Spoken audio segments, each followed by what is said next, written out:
So we could see here that the treachery, betrayal regarding the public money to steal from it is from the major sins. And also we could find here that the companion said, Fulan Shaheed, so-and-so, Shaheed, so-and-so, and Shaheed. There's no problem to label someone to be a Shaheed if there is a text from Quran or Sunnah to say that he's a Shaheed.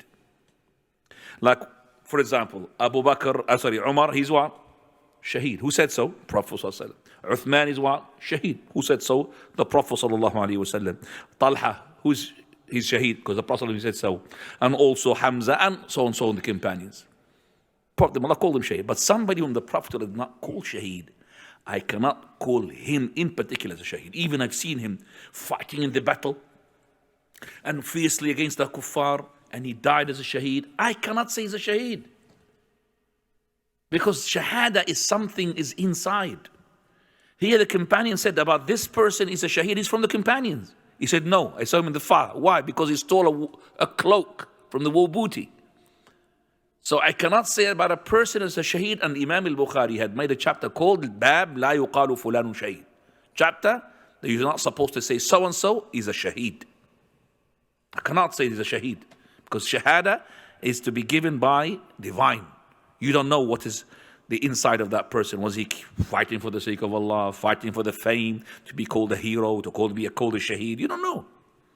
And that's why Umar al-Khattab radiallahu anhu ardah had stood in the salah, he stood and made a khutbah.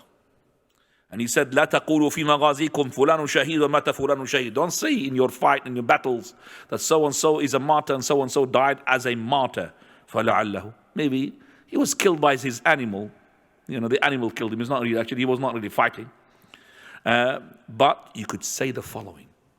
As the Prophet of Allah had said. He said you could say the following. As the Prophet of Allah, he said, Man mata fi sabilillah. He who dies in the way of Allah, for the sake of Allah, or he was killed for the sake of Allah, he's a Shaheed. But not that particular person. So he who fights for the sake of Allah, he who dies for the sake of Allah, who is having in the battle was killed for the sake of Allah, he is a Shaheed. But that particular person, the one who was killed in the battle, is a Shaheed? No. You need to have as I said, divine to confirm this. Now, unfortunately, these days, we call the person who is not even in the battle being fighting, who is not even a Muslim, to be a Shaheed.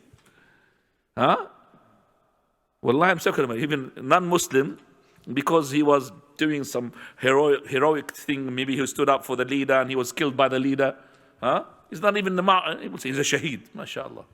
We see even some people being called a Shaheed while committing suicide. The person in Tunisia who had set himself on fire, and he set the whole Arabian Peninsula on fire, all countries of Arabs on fire, because of the coup that took place after him. So he triggered this coup, this sunnah sayyah, a bad example to be followed. He set himself on fire because of the poverty. And people call him Shaheed. I'm not saying people, no, the one with the beards. But they're not on the Salafi manhaj. And they triggered coups, revulsion that killed so many people because of one person. How can you kill somebody who's suicided to be a Shaheed? How? What sort of, how can we, what is the balance? Where's the scale? Right.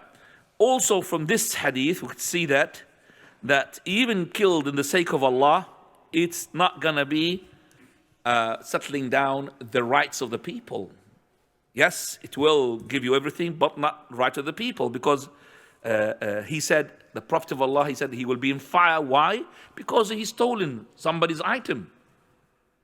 Also, here we find that Allah Azza wa Jalla honored his Prophet Muhammad ﷺ by telling him the future of some of his servants, how they're going to die, where they're going to be. So this person, he died, nobody knows his fate.